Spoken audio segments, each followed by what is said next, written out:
બોડેલી તાલુકાના તમામ ડોક્ટરો એક દિવસે હડતાલ પર ઉતર્યા। કલકત્તામાં ડોક્ટર સાથે રેપ વિથ મર્ડરની ઘટનાનો મામલો। બોડેલી તાલુકાના ડોક્ટરો હડતાલ પર ઉતર્યા। આજે બોડેલી તાલુકાના તમામ હોસ્પિટલોમાં પણ ડોક્ટરોએ હડતાલ જાહેર કરી। ખાનગી હોસ્પિટલમાં પણ 24 કલાક ઓપીડી બંધ રહેશે। માત્ર ઇમરજન્સીના દર્દીઓને જ સારવાર આપવામાં આવશે। ઇન્ડિયન મેડિકલ એસોસિએશન દ્વારા હડતાલ જાહેર કરવામાં આવી। ખાનગી હોસ્પિટલના 70 કરતાં વધારે તબીબો હડતાલમાં જોડાયા। તમામ હોસ્પિટલના તબીબો દ્વારા સેવા સદન તાલુકા પ્રમુખને આપ્યું આવેદન। ટીવી18 ન્યૂઝ નેટવર્ક સાથે રિપોર્ટર ઝહીર સૈયદ, બોડેલી, છોટાઉદેપુર।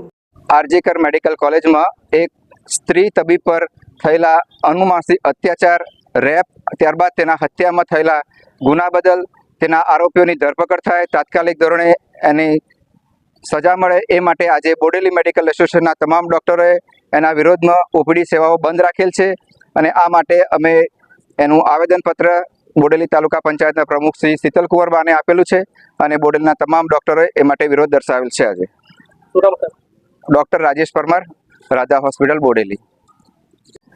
આજે બોડેલીના તમામ તબીબો જે આરજીકર મેડિકલ કોલેજ કલકત્તામાં જે એક પલ્મોનરી મેડિસિનની રેસિડન્ટ ડૉક્ટર ઉપર રેપ અને સાથે એની હત્યા કરવામાં આવી છે, તો એના વિરોધમાં સમગ્ર બોડેલીના ડૉક્ટરો આજે ઓપીડી સેવાઓ બંધ રાખી અને ઘટનાને શબ્દોમાં વખોડીને એનો વિરોધ નોંધાવતું એક આવેદનપત્ર તાલુકા પંચાયતના પ્રમુખ ડૉક્ટર શીતલબેનને આપેલું છે અને બોડેલીના તમામ ડૉક્ટરો જે આ ઘટનામાં સંડોવાયેલા હોય એને પકડીને એના સામે કડકમાં કડક કાર્યવાહી કરવામાં આવે એવી અમારી માંગ છે।